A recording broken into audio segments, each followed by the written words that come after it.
سیدنا علی سے جن لوگوں نے بغض کا اظہار کیا تو انہوں نے کون سی بدعت جاری کی؟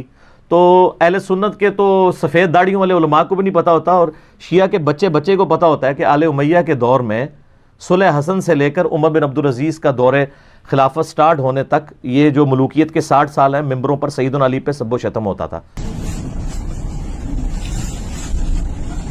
بے سند روایت نہیں دی جائے گی۔ آپ کے کربلا سے پیپر میں بے سند روایت موجود ہے، کوئی بے سند روایت نہیں۔ ذرا بتائیں کہ جو بے سند روایت کون سی حدیث میں نے اس میں بے سند دی ہوئی ہے؟ ذرا جس کا سوال ہے وہ ایک کے پڑھ کے کون سی حدیث بے سند دی ہوئی ہے بتائیں، جس کا سوال ہے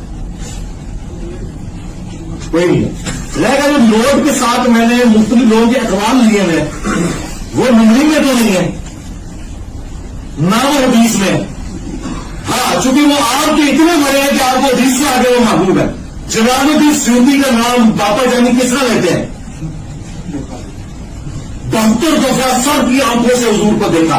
تو میں جلال الدین سیوطی کی کتاب میں نہ لکھوں کہ اس میں لکھا کہ حضرت عمر بن عبدالعزیز کے دور پر حضرت علی پہ ممبروں پہ لعنت ہوتی تھی، انہوں نے ختم کروا کے تو ان اللہ یأمر بالعدل والاحسان والی آیت نازل کی۔ جن لوگوں کو تم اللہ رسول سے بھی بڑا مانتے ہو، میں ان کی کتابوں کے حوالے تو میں نہ دوں، تمہارے لیے میرے لیے تو اللہ اس کا رسول کافی ہے۔ سمجھے آپ کو بات کی؟ سمجھے نا؟ سمجھے